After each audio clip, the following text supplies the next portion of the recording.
ಅಶ್ವಿನಿ ಮತ್ತು ಗಿಲ್ಲಿಯವ್ರ ನಡುವೆ ಒಂದು ದೊಡ್ಡ ಜಗಳ ಆಗಿದೆ ಅಂತಲೇ ಹೇಳ್ಬೋದು. ಈ ಒಂದು ಜಗಳದಲ್ಲಿ ಮೇಯ್ನ್ ರೀಸನ್ ಬಂದು ಒಂದು ಕೆಲಸದ ವಿಚಾರದಲ್ಲಿ ಗಿಲ್ಲಿಯವರು ಗರಂ ಆಗಿದ್ದಾರೆ. ಬಟ್ ಈ ರಿಲೇಟೆಡ್ ಆಗಿ ಒಂದು ಪ್ರೊಮೋನು ಕೂಡ ಬಂದಿದೆ. ಪ್ರೊಮೋ ಯಾವ ರೀತಿ ಇದೆ, ಪ್ರೊಮೋದಲ್ಲಿ ಏನೆಲ್ಲ ಇದೆ ಅಂತ ಕಂಪ್ಲೀಟಾಗಿ ವಿಡಿಯೋದಲ್ಲಿ ನೋಡೋಣ. ವಿಡಿಯೋ ಸ್ಟಾರ್ಟ್ ಮಾಡೋಕ್ಕಿಂತ ಮುಂಚೆ ನೀವೇನಾದರೂ ಹೊಸಬ್ರಾಗಿದ್ದರೆ ಚಾನಲ್ನ ಸಬ್ಸ್ಕ್ರೈಬ್ ಮಾಡಿಕೊಂಡು ವಿಡಿಯೋಗೊಂದು ಲೈಕ್ನ ಮಾಡಿ.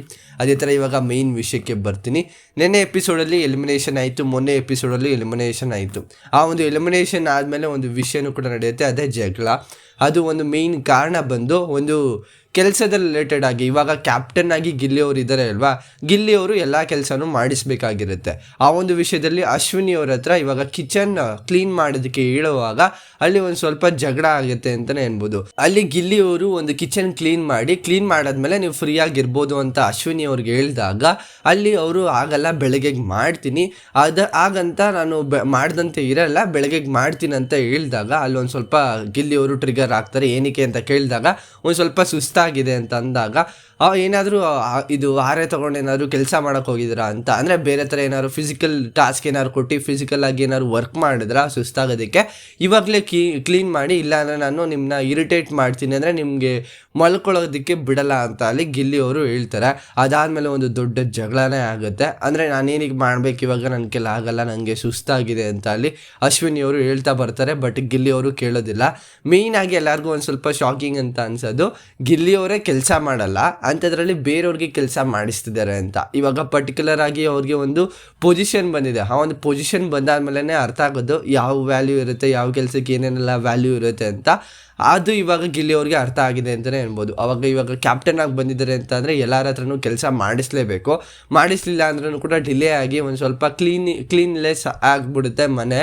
ಅಂಥದ್ರಲ್ಲಿ ಇವ್ರು ಏನಾದ್ರು ಕ್ಲೀನಾಗಿ ಮಾಡಲಿಲ್ಲ ಅಂತ ಅಂದರೆ ತುಂಬ ಪ್ರಾಬ್ಲಮ್ ಆಗುತ್ತೆ ಬಿಗ್ ಬಾಸ್ ಮನೆಯಲ್ಲಿರೋ ಕಂಟೆಸ್ಟೆಂಟ್ಸ್ಗೆ. ನಾರ್ಮಲ್ ಆಗಿ ವರ್ಕ್ ಮಾಡೋದಕ್ಕೆ, ಕಿಚನಲ್ಲಿ ಬೇರೆ ಏನಾದ್ರು ಕೆಲಸ ಮಾಡೋದಕ್ಕೆ ಆ ಒಂದು ಪಾಯಿಂಟ್ ಆಫ್ ವ್ಯೂ ಇಟ್ಕೊಂಡು ಇವಾಗ ಗಿಲ್ಲಿಯವರು ಆ ಒಂದು ವಿಷಯನ ಹೇಳಿದಾಗ ಒಂದು ಸ್ವಲ್ಪ ಬೇಜಾರು ಕೂಡ ಆಗಿ ಒಂದು ಮಾತಾಡ್ತಾರೆ. ಆಮೇಲೆ ಇರಿಟೇಟು ಕೂಡ ಮಾಡ್ತಾರೆ ಅಂತಲೇ ಅನ್ಬೋದು. ಅಂದರೆ ಅಶ್ವಿನಿಯವರು ಮಲಗಿರುವಾಗ ನಾನು ನಿಮಗೆ ಮಲಗೋದಕ್ಕೆ ಬಿಡೋದಿಲ್ಲ ಅಂತ ಮುಂಚೆನೇ ಹೇಳಿರ್ತಾರೆ. ಅಂಥದ್ರಲ್ಲಿ ಅಶ್ವಿನಿಯವ್ರು ಮಲಗಿದಾಗ ಈ ಸೌಂಡ್ ಮಾಡೋದು, ಅವ್ರು ಎದೊಳಿಸೋ ಥರ ಪೋಟ್ರೆ ಮಾಡೋದು ಅದೆಲ್ಲರೂ ಕೂಡ ನಡೆಯುತ್ತೆ. ಆ್ಯಕ್ಚುಲಾಗಿ ಗಿಲ್ಲಿಯವ್ರಿಗೆ ಇಲ್ಲಿ ಇರಿಟೇಟ್ ಯಾವಾಗ ಆಗಿದ್ದು ಅಂತ ಅಂದಾಗ, ನಿಂಗೇನು ಕ್ಯಾಪ್ಟನ್ ಆದಮೇಲೆ ಏನಾದ್ರು 2 ಕೊಂಬಿದೆಯಾ ಅಂತ ಕೇಳ್ತಾರೆ. ಅವಾಗ ಒಂದು ಸ್ವಲ್ಪ ಅವ್ರಿಗೂ ಕೂಡ ಟ್ರಿಗರ್ ಮೂಮೆಂಟ್ ಬರುತ್ತೆ.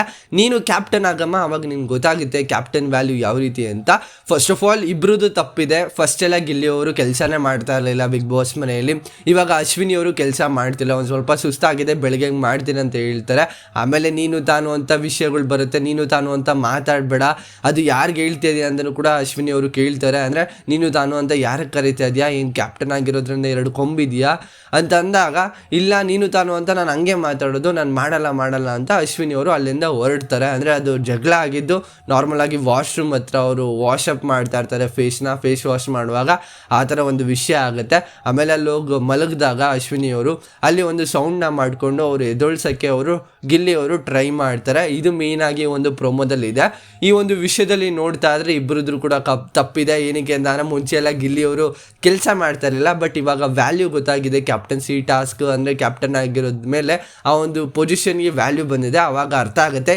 ಇನ್ನು ಮುಂದಕ್ಕೆ ಏನಾದರೂ ತಿದ್ಕೊಂಡು ಅವರು ಕೆಲಸ ಮಾಡಿದ್ರೆ ಇನ್ನೂ ಚೆನ್ನಾಗಿರುತ್ತೆ. ಆಲ್ಮೋಸ್ಟ್ ಇನ್ನು 2 to 3 ವೀಕ್ಸ್ ಇರ್ಬೋದು ಬಿಗ್ ಬಾಸು.